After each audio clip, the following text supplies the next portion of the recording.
Listen to an astrology video this morning. Which one is irrelevant? It was about the Jupiter-Uranus conjunction. One good point made in this video, it is like this with no doubts, was this: the exact conjunction that occurs right now does not imply a certain event to occur. What the conjunctions say is that a new cycle starts, that will continue for approximately 14 years, since Jupiter has an orbit of 12 years, and add 2 years for Uranus' forward path during this time for Jupiter to make one lap around the Sun. And it will culminate in 7 years when Jupiter and Uranus becomes in an opposition, which means the energies can't meet. There is a balancing as a seesaw. A peak in their cooperation is met where they can't mix their energies.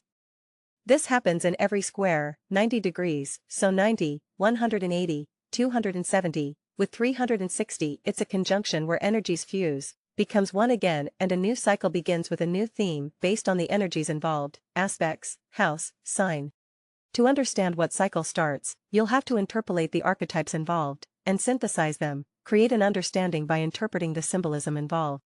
The archetypes involved are Uranus, Jupiter, and Venus. These archetypes are also the same as for the signs, Aquarius, Sagittarius, and Taurus, also Libra and Pisces, because Venus and Jupiter rules 2 signs. These are also the archetypes of the houses 11, 9, 2, plus 7, and 12. Uranus, erratic structure, air belongs to form/structure. As an arch-enemy to Saturn, who demands total dominance by order and a linear, chronological, Saturn is chronos/time, and a slow, dense progression. Uranus replies as an angry and stubborn child. He is the father of the Sun/Sun, and each opposite pairs in the zodiac contains its opposite. They make up a couple in a paradoxical bond. Both Uranus and Leo/Sun is characterized by individuation and creativity. They are in a crisis, and as they are changing they are also changing their environment. As within so without. Jupiter, expansion, luck, vision, fire, Sagittarius, emotion, water, Pisces. Jupiter is the truth seeker, about finding the holistic understanding of himself through interpretation, seeing himself against the backdrop of the bigger perspectives, what is already known such as philosophy, religion, astronomy, etc.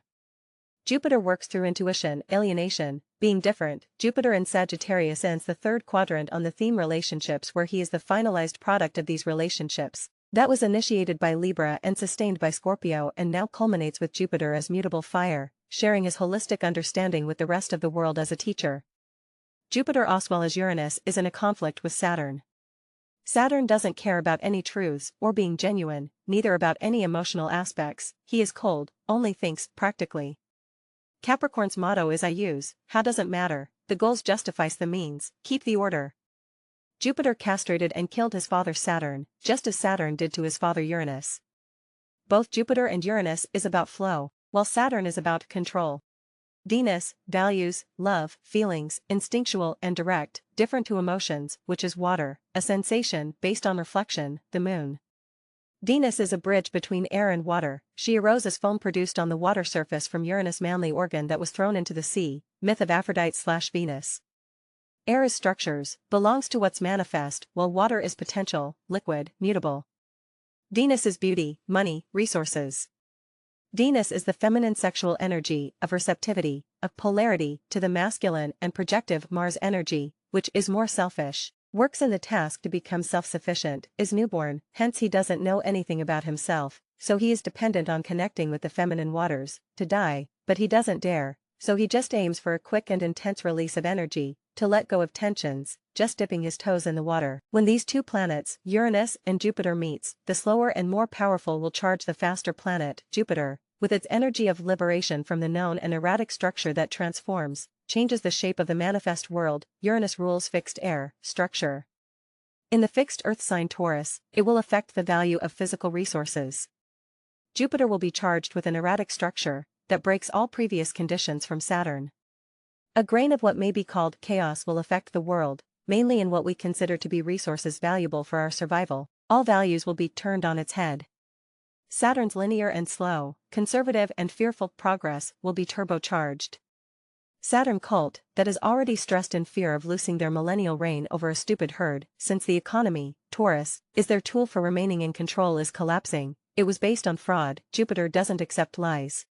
In short, Uranus is the real sky father. He is in a bond with Leo, the sun, what he delivers is not chaos, but a non-conceptual air, fixed air, fair, that is above what Saturn can deal with. Saturn is the prince of air, in my book.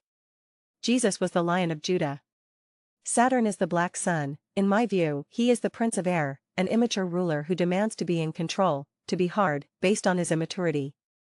The system, now and at Jesus' time, has always been ruled by Saturn. That is why no individual was ever allowed to be heard or to raise his voice above consensus, because he would challenge the fearful and immature, the herd, the hard. This is why Socrates was sentenced to death, why Jesus was crucified, and so on. Notice these are my interpretations.